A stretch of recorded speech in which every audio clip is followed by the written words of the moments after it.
हे what's up guys, welcome back once again. दोस्तों, आज की कहानी जो एक्सप्लेन करने जा रहे हैं उसका नाम है द रिची। समय चल रहा है 2001 का, जगह है अफगानिस्तान का क्रॉसिंग बॉर्डर, जहां पर हम कुछ अमेरिकन सोल्जर को देखते हैं चेकिंग करते हुए, जिनकी पोस्टिंग यहाँ पे कुछ दिन पहले ही हुई है। इन्हीं में से हम सार्जेंट जॉन को भी देखते हैं। तभी एक ट्रक आकर उनके पास रुकता है और सोल्जर कहते हैं कि आपको चेक करवाना पड़ेगा कि ट्रक में क्या है, लेकिन उसका ड्राइवर मानता नहीं और ट्रक से उतरकर भागना शुरू कर देता है। जॉन को उस पर शक होता है, इसीलिए वो उस ट्रक की ओर बढ़ना शुरू करता है। लेकिन तभी एक तेज धमाका होता है जिसमें 2 अमेरिकन और वो अफगानी आदमी की मौत हो जाती है। यहाँ से अब सीन शिफ्ट होकर पहुंचता है 4 महीने बाद बाग्राम एयरबेस पर, जहाँ पर हम जॉन को देखते हैं जो अपने साथ एक ट्रांसलेटर रखने वाला है। उसके लिए बहुत से लोग यहाँ पर आए हैं जिन्हें इंग्लिश के साथ साथ कई और लैंग्वेज भी आती है। उसी में से एक आदमी था अहमद, जिसकी हर कोई तारीफ कर रहा था, इसलिए वो उसे अपने पास बुलाता है और पूछता है कि तुम ये जॉब क्यों करना चाहते हो। अहमद बस एक ही वर्ड में जवाब देता है कि मुझे पैसे चाहिए। अब जॉन समझ जाता है कि वो काफ़ी चालाक है, इसलिए वो पहले ही वार्न कर देता है उसे कि अगर मेरे साथ कोई चालाकी की तो मुझे तुम्हें ठोकने में देरी नहीं लगेगी, और उसे अपने साथ रख लेता है। अब एक दिन इनके पास मैसेज आता है कि गांव में कुछ घरों में गैर कानूनी हथियार बन रहे हैं, इसलिए ये लोग वहां पे छानबीन के लिए जाते हैं और अहमद उन सभी से लोकल लैंग्वेज में बात करता है। वो बहुत ही पोलाइटली सबको समझाने की कोशिश करता है, जिसके बाद वो उसे अंदर आने देते, लेकिन वहां जाकर उन्हें कोई हथियार नहीं मिलता और उल्टा जॉन उस घर के लोगों की हालात देखकर बहुत ही भावुक हो जाता है, क्योंकि वहां पे लोगों के पास खाने की भी किल्लत हो रही थी। अब वापस बेस पर आने पर वो अपने सीनियर से इस बारे में कहता है और बताता है कि मैं हर रोज अपने लोगों के साथ उस एरिया में जाता हूँ, लेकिन वहां मुझे कुछ नहीं मिलता। आप मुझे कोई और एरिया क्यों नहीं दे देते? लेकिन वो उसे मना कर देते और इस बारे में आगे कोई भी डिस्कशन नहीं चाहते थे। अब जॉन को अपने सीनियर पर थोड़ा गुस्सा भी आता है, लेकिन वो कर भी क्या सकता है। इसके बाद जॉन अपने एक दोस्त डेक्लोन के पास जाता है और इस बारे में बताता है, तो उसका दोस्त उसे एक प्रिंट देता है और कहता है कि इस लड़के को ढूंढो, इसे सब कुछ पता है कि आखिर वो IED कहाँ पर बनते हैं, यानी कि वो गैर कानूनी हथियार। उस प्रिंट को लेकर वो जॉन अहमद के पास जाता है, उसे वो फोटो भी दिखाता है, तो अहमद कहता है कि हाँ मुझे इसके बारे में पता है, इसका नाम है फराज। इसके बाद वो उसे लेकर उस एरिया में जाता है और उन्हें वो मिल भी जाता है। जॉन उसे पकड़ लेता है और उसे 2 ऑप्शन देता है। पहला ऑप्शन कि वो पैसे लेकर अमेरिकन आर्मी के लिए काम करे, और दूसरा कि जेल में अपनी पूरी जिंदगी गुजार दे। अब पहले तो वो कुछ भी करने से मना करता है, लेकिन बाद में अहमद उसे और पैसों का लालच देता है, जिससे वो पैसों को चुनता है और मान जाता है इनकी मदद करने के लिए। तब अहमद उसे पूछता है कि IED कहाँ पर बनते हैं। वो उसे एक अड्डे के बारे में बताता है। अब यहाँ अहमद जॉन की कुछ बातें नहीं मानता, जिससे वजह से वो गुस्सा भी हो जाता है। जॉन फौरन बेस पर आता है और सीनियर को इस बारे में बताता है। वो उसे परमिशन भी दे देता है वहाँ रेड करने की। यहाँ जॉन अपनी पूरी टीम तैयार करता है और पूरे प्लान के साथ उस जगह के लिए निकल जाता है। 2 जीप उस लोकेशन पर जा रही थी, लेकिन तभी अहमद उन्हें रुकने के लिए कहता है। सभी हैरान थे कि आखिर उसने ऐसा क्यों कहा, तो वो बताता है कि मुझे कुछ गड़बड़ लग रही है, जरूर इसमें किसी की चाल है, हमें वहां से नहीं जाना चाहिए। लेकिन कोई उसकी बात से सहमत नहीं था, पर जॉन 2 लोगों को आगे भेजता है और वो भी जीप से उतर जाता है। लेकिन तब तक अहमद ने एक ट्रांसलेटर के ऊपर बंदूक तान दी थी और उसे पूछने लगता है कि बताओ सच क्या है। अब सभी उसे रोकते हैं, लेकिन वो नहीं मानता और तब जॉन उसके ऊपर बंदूक तानने वाला होता है और तब जाकर अहमद उसे छोड़ता है। लेकिन आखिर में वो ट्रांसलेटर अपना गुनाह कबूलता है कि वो तालिबानियों के साथ मिला हुआ है, क्योंकि उसकी फैमिली को तालिबानी ने बंदी बना लिया है और वो मजबूर था ये सब करने के लिए। ये जानकर सभी हैरान थे कि आखिर ये अहमद को कैसे पता चला। उसकी वजह से सभी की जान बचती है। अब यहाँ जॉन इससे पूछता है कि आखिर तुम अमेरिकन आर्मी के साथ कैसे आ गए, तो वो अपनी पास्ट की स्टोरी बताता है कि तालिबानियों ने मेरे 10 साल के बेटे को मेरे ही सामने मार दिया, जिसके बाद मैं उनके खिलाफ कुछ भी करने के लिए तैयार हूँ। अब उसकी कहानी सुनने के बाद जॉन का पूरा नजरिया उसकी तरफ बदल जाता है और अहमद के प्रति उसकी इज्जत और ज्यादा बढ़ जाती है। जब वो बेस पर लौटते हैं तो उसे पता चलता है कि सच में वहाँ पे तकरीबन 13 लोग थे जो कि उन्हीं के इंतजार कर रहे थे, और ये सुनकर जॉन हैरान था। पर उसका सीनियर पूछता है कि अब तुम्हारा अगला कदम क्या है। तो जॉन किसी और एरिया में रेड मारने की इजाजत मांगता है, लेकिन वो फिर से मना कर देता है। लेकिन यहाँ उसका वही दोस्त डेक्लोन एक बार उसकी मदद करता है और कहता है कि मैं तुम्हें एक नाम बताता हूँ। अब कहानी आगे बढ़ती है और इन्हें 2 जगह मिल जाती है जहां पर IED हो सके। उसके लिए कल निकलेंगे। पहले ये बेस पर जाते हैं जहां पर जॉन अपनी फैमिली से वीडियो कॉल करता है। उधर अहमद भी अपने परिवार के पास जाता है, जहां पर उसकी बीवी और एक छोटा बच्चा था। वो बहुत ही डरे हुए थे क्योंकि अहमद के पीछे अब तालिबानी पड़े हुए हैं, क्योंकि वो अमेरिकन का पूरा साथ दे रहा है। वो कहता है कि मैं अपने बच्चे की मौत का बदला लेकर रहूंगा, चाहे कुछ भी हो जाए। अब अगले दिन ये लोग उस जगह के लिए निकल जाते हैं जो कि एक माइन थी। वहाँ कई वर्कर काम कर रहे थे अब थोड़ा छानबीन करने पर उन्हें वहाँ बहुत सारा असला बारूद मिल जाता है और वहाँ कई ऐसे भी हथियार मौजूद थे जो बहुत ही ज्यादा घातक थे। इसलिए सभी अब चौकन्ना हो जाते हैं और जितने भी लोग थे सभी को बंदी बना लिया जाता। लेकिन तभी कुछ तालिबानी अपने और लोगों को जानकारी दे देते हैं कि अमेरिकन यहाँ पहुंच गए और अब कई गाड़ियां भरकर तालिबान इनकी तरफ आ रहे थे। इसलिए वो एक एक करके उन्हें मारने लगते हैं, लेकिन उनकी तादाद बहुत ही ज़्यादा थी। तो यहाँ जॉन भी बेस पर मैसेज दे देता है, लेकिन उन्हें आने में कम से कम 15 मिनट लगने वाले थे और इतनी देर में वहाँ तो कई सारे लोग आ जाते हैं जो इन अमेरिकन के ऊपर भारी पड़ना शुरू हो जाते हैं। और जॉन को अब अपने लोगों की फिक्र होने लगती है क्योंकि वो एक एक करके मरते जा रहे थे और आखिर में उसके सामने ही सभी साथी उसके मारे जाते हैं। और एक समय ऐसा आ जाता है जब जॉन और अहमद ही बस अकेले बचते हैं और यहाँ उनके पास भागने के अलावा कोई भी ऑप्शन नहीं था। इसलिए वो एक तालिबान की गाड़ी उठाते हैं और भागना शुरू कर देते हैं। लेकिन तालिबानी इतनी आसानी से इनका पीछा नहीं छोड़ने वाले थे। तालिबानी सीनियर कहता है कि हमें वो दोनों जिंदा चाहिए और वो सभी इन दोनों के पीछे कुत्ते की तरह पड़ जाते हैं। दूसरी तरफ हमले वाली जगह पर उनके जाने के बाद वहाँ पर कुछ अमेरिकन आते हैं जिन्हें बस लाशों के अलावा कुछ नहीं मिलता। वो समझ जाते हैं कि जॉन और अहमद भाग चुके हैं। उधर जॉन की कार पंचर हो जाती है तो वो पैदल ही जंगल की ओर भागना शुरू कर देता है और तब तक वहाँ तालिबान भी आ जाते हैं जो इन्हें पागलों की तरह ढूंढना शुरू कर देते हैं। लेकिन अहमद को इस एरिया के बारे में अच्छी खासी जानकारी थी, इसलिए वो जॉन को सही जगहों से आगे लेकर जाता है। पर तालिबानियों की तादाद ज़्यादा थी और इसीलिए वो अब सभी जगहों पर फैल गए थे।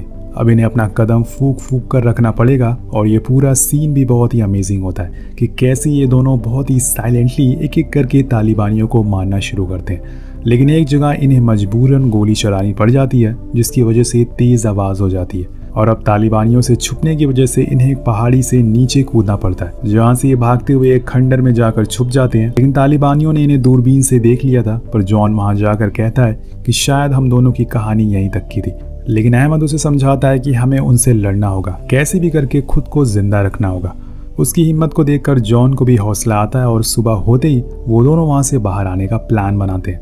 अब अहमद के पास एक तालिबानी का रेडियो भी था जिसमें इन्हें सारी उनकी जानकारी मिल रही थी और ये भी पता चल चुका था कि वो कहीं आसपास ही है। अब ये कुछ और समझ पाते कि तभी अचानक से एक गोली आकर लगती है जॉन की छाती पर, जिससे कि वो वहीं गिर जाता है और कुछ ही देर बाद वहाँ पर तालिबानी आ जाते हैं, जिसमें एक तो जॉन का खून का प्यासा हो चुका था।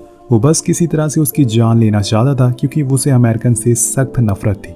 लेकिन उसका साथी उसे समझाता है कि हमें इसे इतनी आसानी से मौत नहीं देनी है, इसलिए वो उसे अपने साथ ले जाने लगता है। यहाँ जॉन को अब यकीन हो गया था कि अब वो जिंदा नहीं बचेगा। वो उसे घसीटते हुए ले जा रहे थे, लेकिन तभी अहमद वहाँ आ जाता है और उन तीनों को वहीं मार गिराता है और जॉन से कहता है कि तुम बस खुद को जिंदा रखो क्योंकि अब हम घर जा रहे हैं। और फिर अहमद सभी को बता देता है कि वो एक पठान है और पठान जब किसी की जान बचाने का वचन लेते हैं वो उसके लिए किसी से भी लड़ जाते हैं। अब अहमद वहाँ पड़ी हुई जितनी भी लकड़ियाँ थी उनसे एक स्ट्रेचर बनाता है और खुद की ड्रेस उन तालिबानियों से चेंज कर लेता है, जिससे कि वो जॉन को स्ट्रेचर पर लेटाता है और उस बीहड़ तपते रेगिस्तान पर खींचना शुरू कर देता है। उसने जॉन से वादा किया था कि वो उसे उसके घर तक पहुंचा कर रहेगा। वो अपना वादा पूरा करके रहेगा, चाहे उसकी जान ही क्यों ना चली जाए। अब वो बिना कुछ सोचे समझे बस उसे खींचता रहता है। बीच बीच में वो रुकते भी हैं पानी पीने के लिए और फिर से वो अपना सफ़र शुरू करते हैं। एक जगह पर तो उसका सामना तालिबानियों से होते होते रह जाता है, लेकिन उसकी चालाकी की वजह से वो बच जाते हैं। इसके बाद वो पास के ही एक गांव में जाते हैं और वहाँ एक लोकल को कुछ डॉलर देकर उनकी ट्रक ले लेते हैं जिससे वो आसानी से बेस तक पहुँच सके। लेकिन उसकी मुसीबत यहाँ कम नहीं होती क्योंकि बीच में उसे कुछ तालिबानी मिल जाते हैं जो उसे लिफ्ट मांगते हैं और वो जॉन और उसी को ढूंढ रहे थे। अब अहमद को उन्हें बैठाना ही पड़ता है। अहमद ने जॉन को पीछे कपड़ों के नीचे छुपा कर रखा था और इसीलिए वो उन्हें देख नहीं पाते, लेकिन जॉन बहुत ही ज़्यादा घबराया हुआ था और अहमद भी। और कुछ दूरी चलने के बाद वो उतर जाते हैं और यहाँ अहमद चैन की सांस लेता है। अब यहाँ से कुछ चरवाहों के पास हो जाता है और उनसे कुछ मदद मांगता है, ये कहते हुए कि उसका एक दोस्त जख्मी है, अगर वो उसकी ट्रक के बदले अपनी कार्ड दे दे। लेकिन वो लोग जॉन को देखना चाहते थे, इसलिए अहमद उन्हें रोकता नहीं है। पर जब वो उसे देखते हैं तो उसे खुद ही कहते हैं कि हमें तालिबान पसंद नहीं है, इसलिए हम तुम्हारी मदद करेंगे। लेकिन एक बात ध्यान रखना कि रोड से मत जाना, जितना हो सके बीहड़ रास्तों को ही सहारा लेना, क्योंकि तालिबान अब तुम्हें हर जगह ढूंढ रहे हैं। तुम दोनों उनकी वांटेड लिस्ट में सबसे ऊपर आ चुके हो। यहाँ अब सारे मिलकर जॉन को उस कार्ड पर लिटा देते हैं और फिर से अहमद का सफ़र शुरू हो जाता है। उसकी अब अगली मंजिल है अमेरिकन बेस, लेकिन वहाँ तक जाने के लिए उसे अब काफ़ी दूरी तय करनी है। जाते समय वो चरवाहे से उसे कुछ अफीम भी लेता है जिसे पीने से जॉन को थोड़ा आराम मिलेगा। अब वो उसे लेकर निकलता है, बीच बीच में वो उसे वो अफीम भी पिलाता है और फिर से आगे बढ़ना शुरू करता है। पर एक जगह आती है जहाँ पर उसकी हिम्मत जवाब दे देती है, क्योंकि उसकी कार अब ऊपर जा ही नहीं पा रही थी, इसलिए वो वहीं थक कर बैठ जाता है। पर उसके दिमाग में जॉन की फैमिली आती है कि वो उसका इंतज़ार कर रहे होंगे, और यही बात वो अपने दिमाग में बैठा लेता है और पूरी हिम्मत के साथ उस कार्ड को खींचता है और फिर वो उस खड़ी चट्टान पे उसे खींच कर ले जाने लगता है। कुछ समय के बाद वो एक जगह पर रुक कर पानी पीता है, लेकिन तभी वहाँ पर कुछ तालिबानी आ जाते हैं और वो ना जाने कैसे जॉन के पैरों को देख लेते हैं। वो समझ जाते हैं कि ये अमेरिकन है।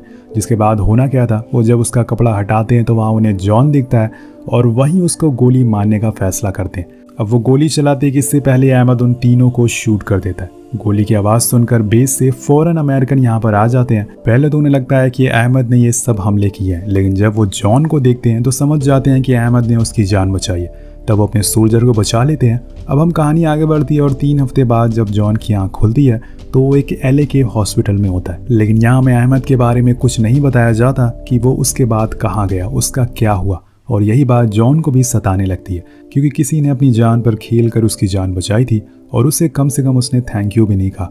इसलिए वो अपनी फैमिली वालों से पूछता है कि क्या तुम्हें अहमद के बारे में कुछ पता चला। तो उसका दोस्त बताता है कि पूरी दुनिया में ये खबर फैल गई कि एक पठान ने अमेरिकन सोल्जर की जान बचाई। इसके बाद वो सभी अमेरिकन के बीच में एक हीरो बन गया। लेकिन सभी तालिबानी अब उसके पीछे पड़ गए हैं और तब से लेके आज तक अहमद को किसी ने नहीं देखा। वो अपने परिवार के साथ कहीं छुपा हुआ है। ये सब सुनकर जॉन को बहुत बुरा लगता है, इसलिए वो ठान लेता है कि अब चाहे कुछ भी हो जाए वो अपने दोस्त को यहाँ अमेरिका लेकर आएगा। लेकिन उसके लिए अब वीज़े की ज़रूरत पड़ेगी, इसलिए वो अपने कॉन्टैक्ट में सभी लोगों को फ़ोन लगाता है, लेकिन कहीं कुछ फ़ायदा नहीं होता। सभी लोग उसे बस होल्ड पर रखते रहते हैं, जिससे कि वो काफ़ी परेशान और गुस्से में आ जाता है और इसी वजह से वो पीना भी शुरू कर देता है। अब यहाँ जब जब वो सोता है तब उसे अहमद की कही हुई वो सब बातें याद आती है। वो उसे झलकियाँ भी याद आती है कि कैसे अहमद ने उसकी जान बचाई थी। वहीं दूसरी तरफ अफगानिस्तान में हम अहमद और उसकी फैमिली के साथ देखते हैं, जो किसी कोने में बने एक घर में रह रहे थे। लेकिन तभी एक आदमी आकर उन्हें बताता है कि वो आ रहे हैं, जिसके बाद वो तीनों लोग सतर्क हो जाते हैं और अपना अपना सामान पैक करने लगते हैं। लेकिन इसी बीच अहमद का बेटा रोने लगता है, जिसकी आवाज़ एक तालिबानी सुन लेता है और मजबूरन अहमद को उसे मारना पड़ता है। जिसके बाद वो लोग अपने पड़ोसियों की मदद से एक ट्रक में अपने परिवार को लेकर बैठ जाते हैं और वहाँ से फिर से एक अनजान जगह के लिए निकल जाते हैं। अब उसका एक भागना कब तक जारी रहेगा उसे भी नहीं पता है। लेकिन यहाँ जॉन ने तो कसम खा ली थी कि वो कैसे भी करके अहमद को अमेरिका लेकर आएगा, चाहे उसके लिए उसे कुछ भी करना पड़ जाए। अगले दिन वो अपने दोस्त से मिलता है और उसे बताता है कि मैंने बहुत कोशिश करी लेकिन कुछ नहीं हो पा रहा है। तब वो उसे एक प्राइवेट सिक्योरिटी का आइडिया देता है, लेकिन इसमें बहुत पैसे जाने वाले थे। तभी उसकी बीवी आकर कहती है कि अगर तुम्हें यकीन है कि तुम वहाँ से वापस जिंदा लौट कर आओगे तो तुम चले जाओ, हम अपना घर गिरवी रख देंगे। जॉन को यकीन था, इसलिए वो उसी दिन निकल जाता है। पर जाने से पहले वो अपने सीनियर के पास जाता है और उनसे कहता है कि मैंने आपकी 8 साल पहले जान बचाई थी, जिसका उधार अब चुकाने का समय आ गया है। मैं भी अपनी जान का उधार चुकाने जा रहा हूँ और जब तक मैं लौट कर आऊँ आप अहमद के वीज़े का इंतज़ाम कर देना। के बाद वो सीधा पहुंच जाता है अफगानिस्तान, जहां पर उसकी मुलाकात एडी नाम के आदमी से होती है, जो कि एक प्राइवेट सिक्योरिटी कंपनी चलाता है। लेकिन वहां जाकर वो कहता है जितने पैसे में हमारी डील हुई थी वो बहुत ही कम है, इसलिए मैंने किसी और से डील कर ली है। अब ये सुनकर जॉन गुस्से में आ जाता और कहता है कि तुमने अपनी ज़बान की इज्जत करनी होगी वरना बहुत बुरा होगा। तो एडी उसे एक सौदा देता है कि तुम 3 दिन रुक जाओ, उसके बाद मेरी पूरी टीम तुम्हारी होगी। लेकिन जॉन के पास इतना टाइम नहीं है, इसलिए एडी उसे एक और आइडिया देता है कि तुम वहां जाओ और अहमद को ढूंढो। जब वो तुम्हें मिल जाए तो उसी समय हमें लोकेशन भेज देना और फिर हम वहां पहुंच जाएंगे और तुम्हें इवैक्यूएट कर लेंगे। वो मान जाता है और उसकी कार और कुछ हथियार लेकर निकल जाता है। अब यहाँ से जाने के बाद उसकी मुलाकात होती है अहमद के भाई से, जो अभी तक जिंदा था, क्योंकि उसकी और तालिबान के बीच में काफ़ी अच्छे बिजनेस चल रहे थे। अब वो बताता है कि जब से मेरा भाई ने आपकी जान बचाई है तब से ही तालिबान उसके पीछे पड़े हुए हैं। तो जॉन उसे बताता है कि मैं उसके लिए यहाँ पर आया हूँ, इसके बाद मैं उसे लेकर निकल जाऊँगा।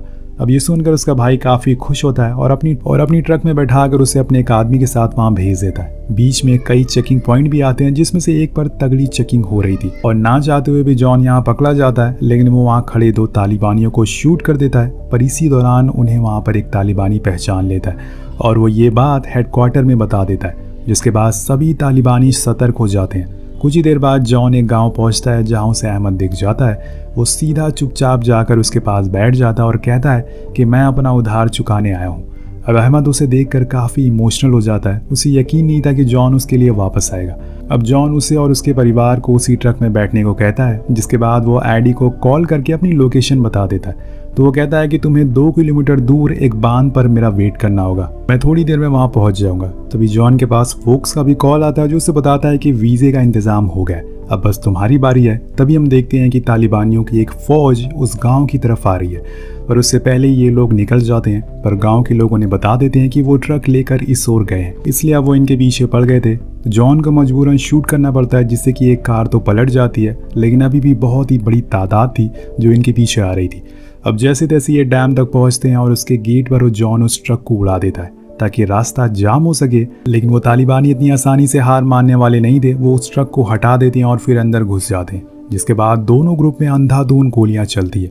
लेकिन एक समय आता है जब अहमद कुछ बोलता तो नहीं, लेकिन उसकी आंखें चीख चीख कर जॉन से कहती है कि तुमने मेरे उधार का बदला इस तरह से चुकाया है, क्योंकि उन सभी को पता चल गया था कि वो अब नहीं बचेंगे, क्योंकि एडी ने फ़ोन उठाना बंद कर दिया था, जिससे जॉन को लगने लगा था कि वो उसकी मदद के लिए नहीं आएगा। तभी उनकी ट्रक ड्राइवर को भी एक गोली सीधा आकर लगती है और अहमद की पूरी फैमिली बस ऊपर वाले को याद करना शुरू कर देती है। एक 8 महीने का बच्चा, एक बीवी, अगर कुछ हो गया तो इनका क्या होगा। ये लोग चारों तरफ से घिर चुके थे, लेकिन तभी आसमान में बिजली कड़कती है, क्योंकि एडी अपने प्लेन लेकर आ गया था। वो अंधाधुंध उन पर गोलियां चलाना शुरू करता है और सारे तालिबानी देखकर भागना शुरू कर देते हैं। वो पूरे एरिया को उड़ा देता है और कुछ ही देर बाद पूरे डैम को एडी ने सील कर लिया था। वो आकर जॉन से कहता है कि अगर तुम मुझे पहले ही बता देते कि तुम जॉन केनली और ये अहमद हो तो मैं ये काम फ्री में कर देता। इसके बाद वह अहमद की फैमिली को वीज़ा देता है जो वोक ने भेजा था और कहता है कि ये हेलीकॉप्टर तुम्हें बेस तक ले जाएगा। यहाँ जॉन ने अपना उधार चुका दिया था और अहमद के पूरे परिवार को बचा लिया था। अहमद अपने पासपोर्ट को देखता है और उसकी आंखों में हम एक सुकून देखते हैं कि अब वो सेफ है। पर यहाँ हमें बताया जाता है कि जब 20 साल बाद अमेरिका अफगानिस्तान से लौट कर आया तो उसके बाद तालिबानियों ने तकरीबन 300 ट्रांसलेटर को मार डाला जिन्होंने यूएस आर्मी का साथ दिया था, और 1000 से ज़्यादा ऐसे भी हैं जिनका कोई अता पता नहीं है वो कहाँ चले गए। हम कुछ रियल फुटेज भी देखते हैं ट्रांसलेटर जिन्होंने यूएस सोल्जर का साथ दिया, और इसी के साथ ये कहानी ये ख़त्म हो जाती है। वेल, आपको ये जॉन और अहमद की कहानी कैसी लगी नीचे कमेंट करके ज़रूर बताएगा। मिलते हैं अगली वीडियो में। Peace out.